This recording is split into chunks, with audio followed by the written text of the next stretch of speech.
Oi, gente, tudo bem? O assunto hoje então é paralelismo, certo? Paralelismo não é dos assuntos mais simples que a gente vai estudar, por isso tem que prestar atenção, tá ok? Paralelismo, a própria palavra já me diz, né, que paralelismo é uma coisa assim, paralela. Então eu vou traçar ideias paralelas, ideias parecidas, ideias que conversam entre elas, tá certo? Então, quando a gente está falando ou escrevendo, eu eu faço paralelismos. É muito comum a gente falar ou escrever paralelismos mesmo sem perceber, porque é um recurso da língua, né? Então a gente nomeia esse recurso, né? Então existem muitos recursos para você expressar uma ideia. Então eu tô lá com uma ideia na minha cabeça e eu quero falar para uma pessoa, então eu vou formular aquilo para poder me expressar, tá certo? Então é muito importante que a gente pense nisso. Como é que eu vou conseguir me expressar da maneira mais clara possível ou da maneira mais adequada possível para aquele momento, para aquele tipo de texto, para aquele gênero textual, para aquela situação, enfim. Eu preciso então abusar dos meus recursos para que a minha comunicação seja do jeito que eu quero que ela seja, ok? Às vezes eu não quero que ela seja clara, né? Eu estou fazendo lá um poema, eu quero dizer uma coisa subjetiva, às vezes eu quero colocar alguma coisa clara, eu preciso ali de um texto científico, então vai ser uma coisa clara. Então eu é que comando aí qual é o recurso que eu vou usar, ok? Mas a gente tem que reconhecer esses recursos. Então o paralelismo é um desses recursos que vai trabalhar ideias próximas, certo? Ideias paralelas, ideias que se parecem, ok? Então isso é muito importante. Há 3 tipos de paralelismo, tá? O primeiro paralelismo que existe, pessoal, é o paralelismo morfológico, certo? O paralelismo morfológico é aquele que vai trabalhar as classes gramaticais, ele vai trabalhar a morfologia, certo? Então, eu brinquei aqui, eu fiz aqui na minha luzinha, eu fiz uma brincadeira para a gente lembrar das classes gramaticais, tá? Então, o paralelismo morfológico vai trabalhar essas classes gramaticais aqui, tá certo? Então, para você não esquecer as classes gramaticais, a gente inventou uma palavrinha. Então, é aquela palavrinha que está aqui em cima, ó. APP vacinas. Então, essas letrinhas A, P, P, V, A, C, I, N, A, S são as iniciais das classes gramaticais. Então, só para não esquecer, tá? É só uma brincadeira mesmo, certo? Então, assim, ó. Então, tá aqui do lado. APP vacinas. Então, A, artigo. P, pronome. P, preposição. V, verbo. A, advérbio. C, conjunção. I, interjeição. N, numeral. A, adjetivo. S, substantivo. Certo? Então, quando você quiser lembrar as classes gramaticais, você lembra que APP vacinas, certo? E aí você vai construindo aí as suas classes gramaticais para você não esquecer, tá bom? Então, as classes gramaticais vão trabalhar isso. Então, eu falo assim, por exemplo, né? Aqui, ó, vou dar um exemplo aqui da apostila para vocês.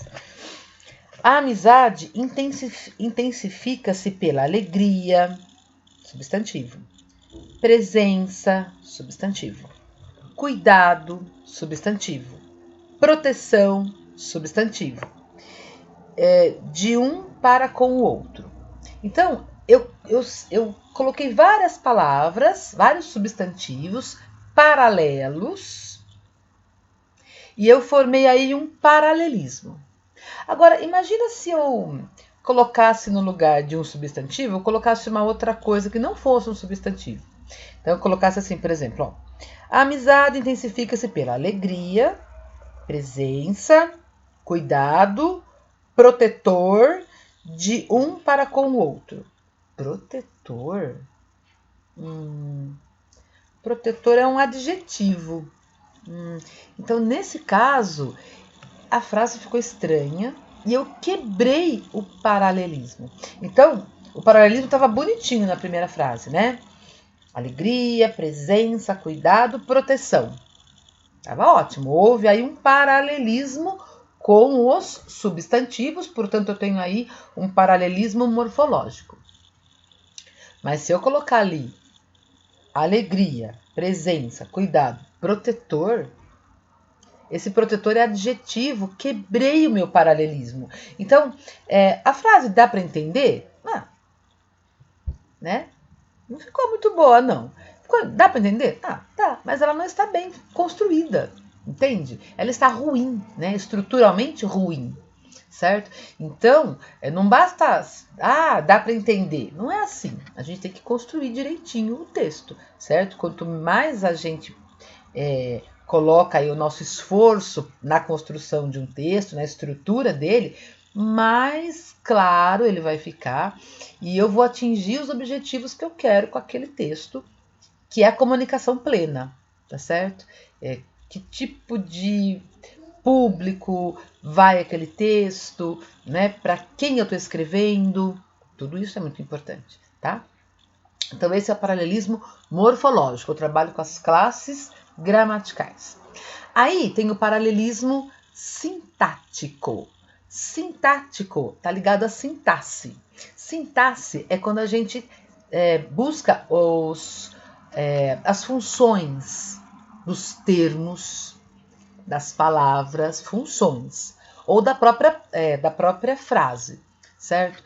Então, o que é função? Né? Função é objeto direto, objeto indireto, sujeito, predicado, adjunto adnominal, adjunto adverbial, complemento nominal, essas coisas, tá? Então, isso tudo é sintaxe. Então, quando a gente trabalha esse paralelismo sintático, a frase fica muito bonita, certo? Então, por exemplo, eu vou colocar objetos diretos ou objetos indiretos, quando tem a preposição, certo? Então eu vou dizer assim para vocês, olha, vou colocar objeto indireto.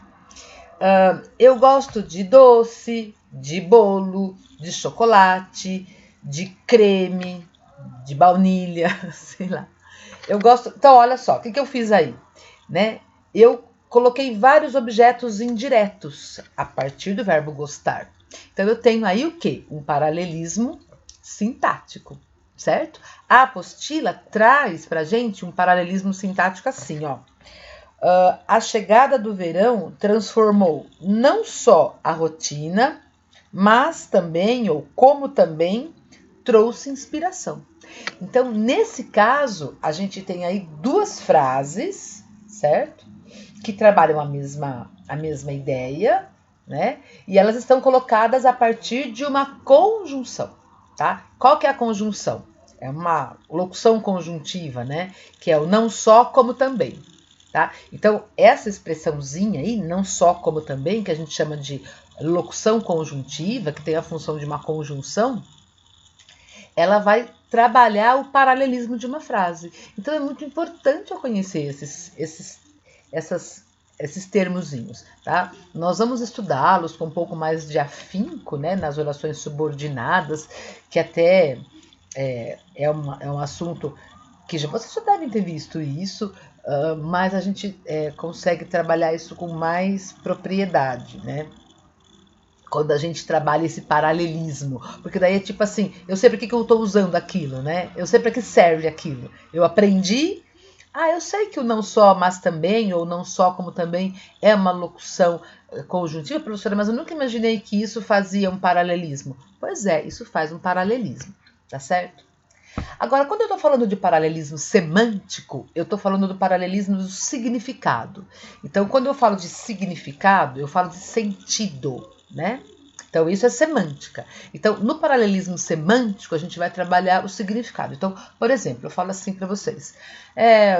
Vamos trabalhar melhor o transporte público, como, por exemplo, ônibus, trem e avião, metrô. Vamos trabalhar o transporte público. Então, eu vou colocar aqui vários transportes públicos. Então, eu faço uma frase e estruturo isso muito bem. Coloco lá ônibus, metrô, trem, como transporte público, certo? Então tá todo mundo mesmo dentro do mesmo campo semântico, ok?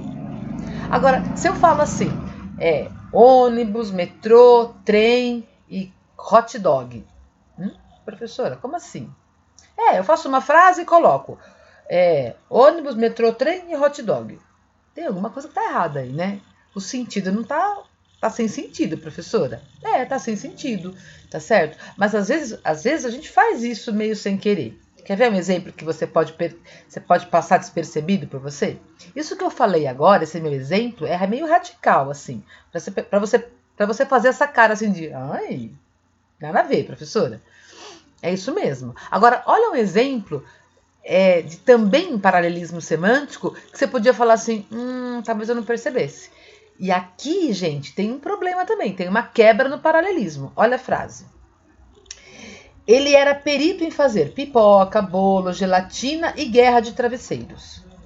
Professora, nada errado nessa frase. Não é que tá errado, mas tem uma quebra de paralelismo. O sentido dela tá prejudicado. Porque quando eu falo pipoca, bolo, gelatina, eu tô falando de comida. Agora, quando eu falo guerra de travesseiro, eu tô falando de uma brincadeira. Professora, mas tá. Se estivesse num contexto, dentro de um texto, alguma coisa assim, poderíamos até conversar.